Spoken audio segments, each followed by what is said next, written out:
What's going on, everyone? Welcome to Full Send SRT. My name is Caden, and today we're going to be talking about if you should buy a used Jeep Grand Cherokee SRT. Stay tuned.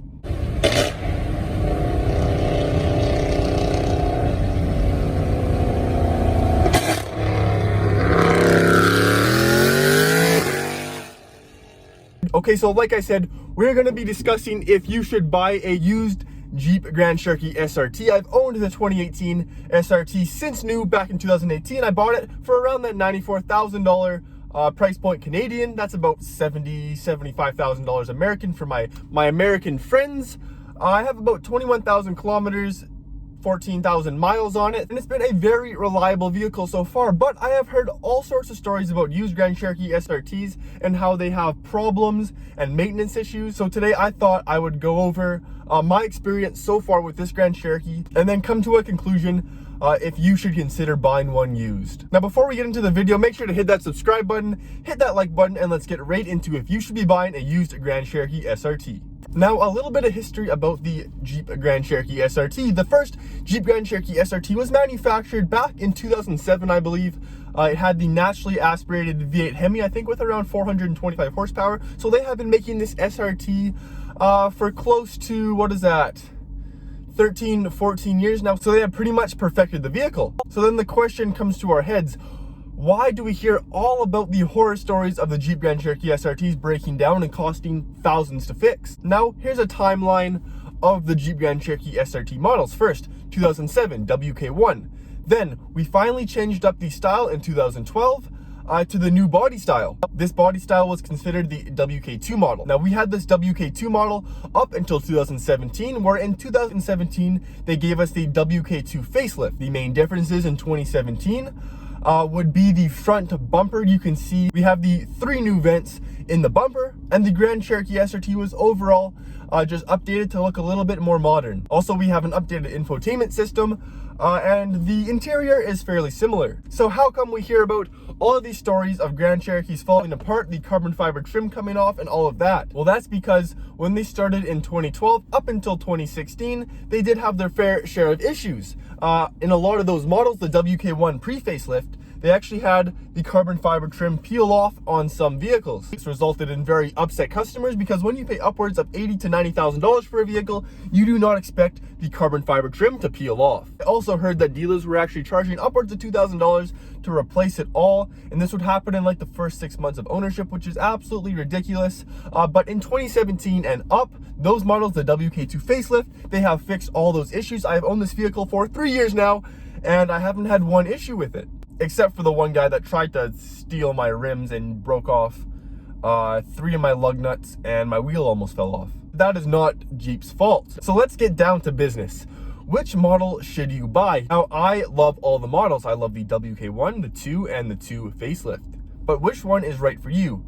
The main thing to identify when looking for these vehicles is obviously a clean history, a clean Carfax, because if you have an accident in one, you don't want to take that chance that the frame might be bent or stuff like that. Also, a very good identifying factor when looking for a used Jeep Grand Cherokee SRT is to look at the interior and see how well the interior was actually kept. A rough interior may be a sign that the vehicle was abused. So make sure to look at the leather, look at the Alcantara, see if there's any tears in the vehicle, look at the wheel, make sure there's not any dents in the leather, look at the plastic, make sure there is no cracks, look at the carbon fiber and make sure that it is in good condition, and then ask the owner where they have serviced their vehicle at.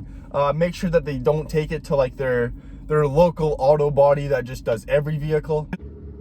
Make sure the service records show that it was done at their local Jeep Dodge Ram. Always get that pre-purchase inspection and make sure they look under the vehicle to make sure everything is all good and there is no rust as well. Also, something else you can do is take a look into the SRT pages and show where the last launch was revved at. Make sure the red line wasn't all the way up to like 3,000 or 4,000 RPMs, because that means that they like to launch their vehicle. I'll show you exactly what I mean. Take a look. So if you look right here, we have performance pages. Just tap the performance pages. So go to the timers and then go to the last. You can actually identify their 0 to 100, 160, 200, 400, and then the braking distance as well. I have not launched my vehicle, like I said, but this is where you'll be able to find it. Here's some cool different features on the SRT as well. G-forces, really cool infotainment system. I really like what they did here. Now let's hop out of the vehicle and I'll show you the main differences from the WK2 to the WK2 facelift. So I apologize for how dirty my SRT really is, but you can notice right on the front of the vehicle that we have these front 3 vents in the front. That's one of the biggest differences. Also in 2017, all the SRTs came blacked out with no chrome. You can really notice this when it comes to the mirrors and the trim all the way around the vehicle. Also in the back, you can see that our SRT logo is actually blacked out as well. And it just makes it look that much more sporty.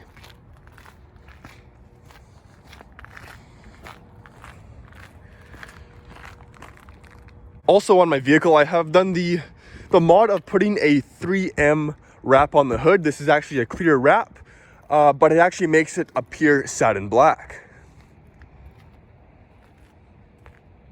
So there's not too many differences from the WK2 to the WK2 facelift, but I noticed that this vehicle has a lot less problems than the WK2 pre-facelift owners mentioned. So go ahead, if you're looking for a used Jeep Grand Cherokee SRT, I would really recommend probably looking for a 17 and above if that's in your price range. I think you can snag a 17 for around that $40,000 American point or that $65,000 Canadian price point. For $50,000 or $60,000, you are getting a lot of vehicle. You are getting a 6.4 liter naturally aspirated V8 with 475 horsepower and 475 foot-pounds of torque. Let's take a look at the engine.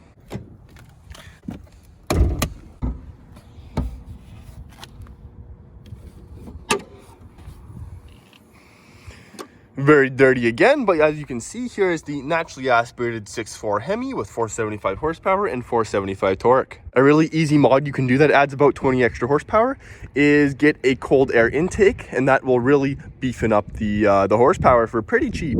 Let's close this bad boy back up. I thought I'd also show you guys my winter tires. I live here in Canada and things get pretty snowy. But here is my, I think they're the Hakkapeliitta 9 SUVs, the studded tires. They are really solid.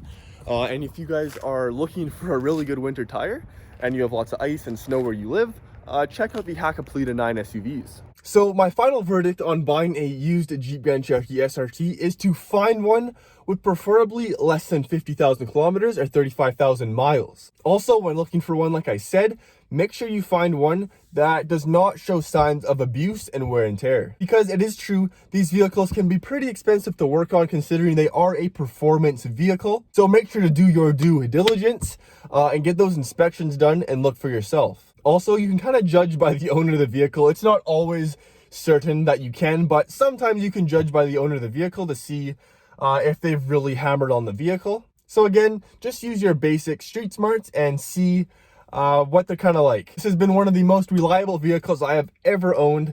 It's been my absolute favorite vehicle. I've had like a C63, C43, a Volkswagen GTI, and this is hands down my most favorite. I will be getting rid of it soon though. I got a really special vehicle coming to the channel for you guys. So make sure you subscribe for that if you're into, you know, cool vehicles, Mopars, Hennies, because I got a lot more coming. So if you guys enjoyed the video today, make sure to hit that like button, hit that subscribe button, and we'll see you guys in the next one.